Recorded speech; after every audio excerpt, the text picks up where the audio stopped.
रहे सनद रहे कि कल पश्चिम बंगाल के राज्यपाल जगदीप धनखड़ ने गृह मंत्री अमित शाह से भी मुलाकात की थी। इस मुलाकात के क्या मायने हैं बताएंगे आपको एक छोटे से ब्रेक के बाद।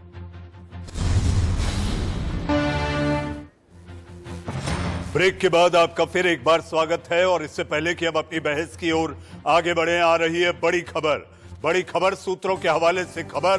संसद की स्थायी समिति की बैठक में ट्विटर की खिंचाई की गई। बीजेपी सांसदों ने गाइडलाइंस के मुद्दे पर ट्विटर को घेरा। ट्विटर से कहा देश के कानून का हिसाब से ही चलना होगा। ट्विटर के प्रतिनिधि ने कहा जवाब देने के लिए अधिकृत नहीं। सांसदों ने पूछा जवाब देने के लिए कौन सी अथॉरिटी है।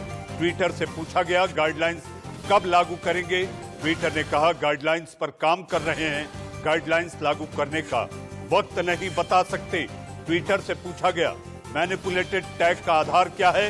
इसी सारी जानकारी के साथ हमारे सहयोगी आशीष सिन्हा हमारे साथ मौजूद हैं।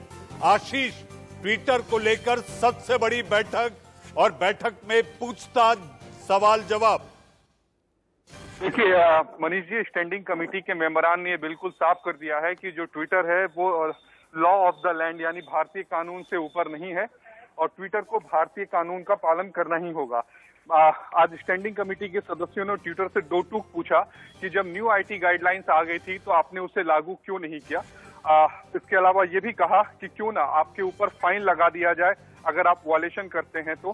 तब ट्विटर की तरफ से ये जवाब दिया गया कि यहाँ पर केवल एक चीफ कंप्लायंस ऑफिसर है। तो कमेटी ने उनको आयरलैंड के मामले का उदाहरण देते हुए कहा कि आयरलैंड में आपके ऊपर जुर्माना लगाया था। एक बात तो बिल्कुल साफ है कि ट्विटर को अगर देश में काम करना है यानी अगर ट्विटर को अपना ऐप भारत में चलाना है तो उसे भारतीय जो कानून है उसके हिसाब से चलना होगा। ट्विटर की तरफ से अभी भी ये साफ साफ नहीं कहा जा रहा है कि आखिर वो आईटी गाइडलाइंस जो नई गाइडलाइंस है उसका पालन ये कब से करेंगे।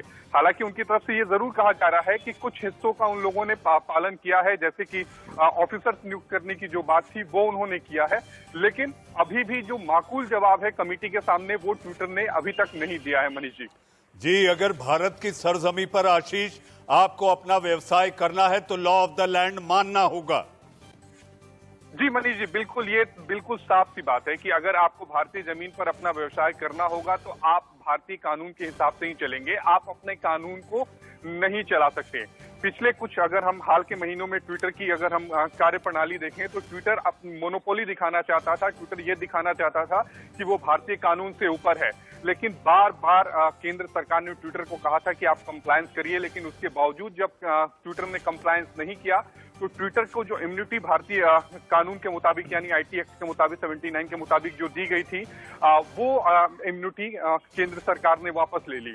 उसके बावजूद अभी तक ट्विटर की तरफ से कोई ठोस जवाब नहीं दिया जा रहा है। बहरहाल देखना ये होगा कि क्या जो पार्लियामेंट्री कमेटी के जो मेंबरान हैं वो ट्विटर के जवाब से संतुष्ट होते हैं या नहीं, या फिर से एक बार ट्विटर के अधिकारियों को बुलाया जाएगा या लिखित जवाब देने के लिए कहा जाएगा। जी आशीष, आपका ट्विटर पर सबसे बड़ी जानकारी के साथ सारे अपडेट्स के लिए आपने अपडेट दिया, आपका बहुत बहुत धन्यवाद।